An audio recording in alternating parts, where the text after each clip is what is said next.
Hello again, welcome everyone. My name is Adriana Fernandez. I'm a regulated Canadian immigration consultant. And in this video, I wanted to share briefly with you general information about the Federal Court of Canada.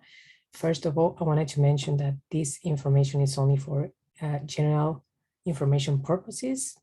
What I'm going to explain you and walk you through, this is not legal advice. Obviously, I'm not a lawyer, I'm an immigration consultant, but this might help you if you are in that situation of receiving a refusal for your visa application, for your citizenship, either if you're a refugee claimant or whatever your case may be. This might help you or guide you through the steps that you have to take after a refusal. You might choose to submit or resubmit your application, whatever your case is, or to take a legal action if it proceeds in your case. So let's show you what are your options. We're in the Federal Court of Canada. As you can see here, there is an option for representing yourself for many people who are maybe in those situations where they think or they believe they can afford a lawyer. There are many options for pro bono consultation or legal services in Canada. Let's open this option. First of all, I wanted to show you this. You will find, depending on the province where you are located, a pro bono access, which is low cost or free services, or either this option or maybe legal clinics. As you can see here, excuse me if you hear any noise from the street. So I'm in British Columbia. This will be legal aid for you, but always take into account that these services might be, and they're organized by city, these services might be only for you for a certain amount of time. This is not free forever. Obviously, you will have the free option of legal advice, but this is limited. So consider that option if you can afford a lawyer, and always take into account the deadlines. Let's go through this information here. So the application for leave or judicial review, immigration and refugee protection matters for immigration matters under Section 72 of the Immigration and Refugee Protection Act allows you to file an application for leave to obtain a permission from the judge, as you can read here, to apply for a federal court. This might apply to your case or not. Sometimes you just need to submit an application again, and in other cases, you may have to proceed with a legal action before the court. So the most recommended in all the cases is always to hire a lawyer. You can find lawyers here. So I'm going to leave this link below the video for anyone, and you can find a list of legal clinics, public organizations, etc., lawyer referral services, or pro bono. If you can't afford a lawyer, either you are inside or outside Canada and you think or you believe the cost of the lawyer might be too much for you, you may choose these options. But be aware that this is not going to be forever. This is just for a certain amount of time. And there is an option to file online. Let's say you are within this deadline of 15 days after a refusal. So here you can find all the steps and the options. Obviously, this is only a form that you need to file, and you can do it online by yourself.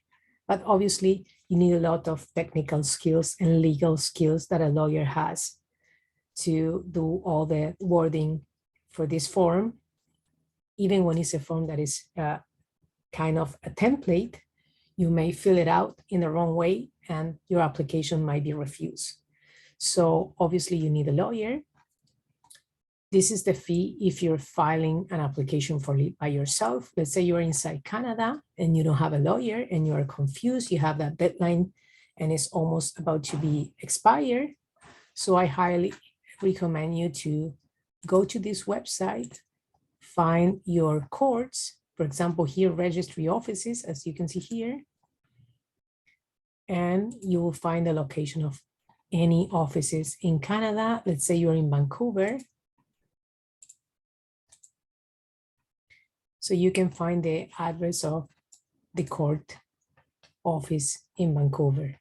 So they might help you and guide you in how to file this application if you're lost, or you may find guidance through a representative, a lawyer, right?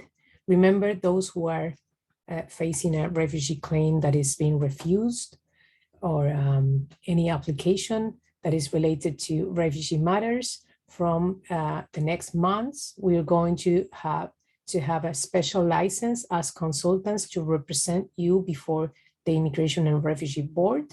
So in my case, I'm not taking that specialization course because I'm not interested in practicing immigration before the Immigration and Refugee Board. I have done that before as a volunteer for learning purposes, but I'm not interested in that matter now.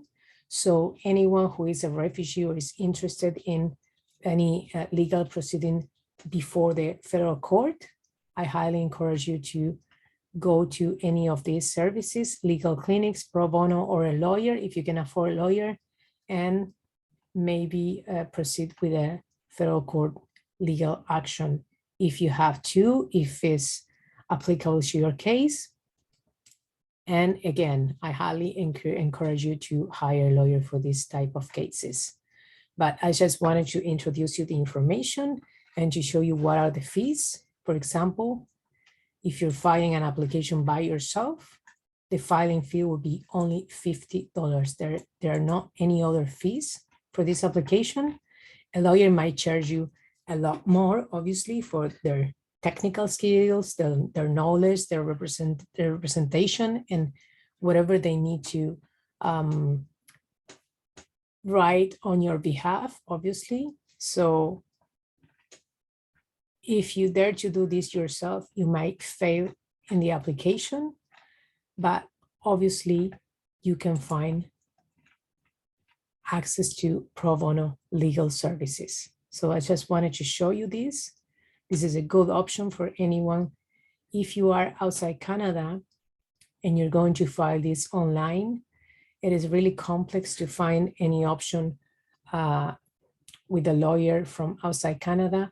If you're doing any filing, obviously, you might want to contact the lawyer online before your deadline, but you obviously have more time. If you're outside Canada, you have 60 days. If you're inside Canada, you only have 15 days. If you have those 15 days and they're about to expire, please go and hire a lawyer or go to these options and use whatever services you can have accessible for you, free of cost or low cost, if you're in a situation that is very tight for you financially. And I understand these are many cases.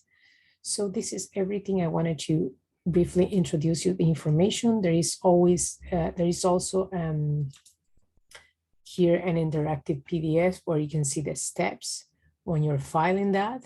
If you do the e-filing, there is an option here for e-filing. Once you have that form completed, which is not easy, obviously, the form may be a template that you maybe think is completed, but no, it needs a lot of information and legal wording that a lawyer is well prepared to do. So here you can do your filing or e-filing, go through these steps.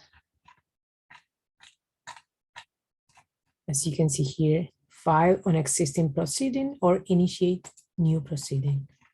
And you can choose. This is very confusing. So this is the reason I'm saying you need a lawyer. It's not easy, it's not for everyone, but it is very useful if you are facing a deadline. Thank you very much and see you on the next video. If you like this video, please give it a thumbs up and follow the channel. Thank you very much. Bye-bye.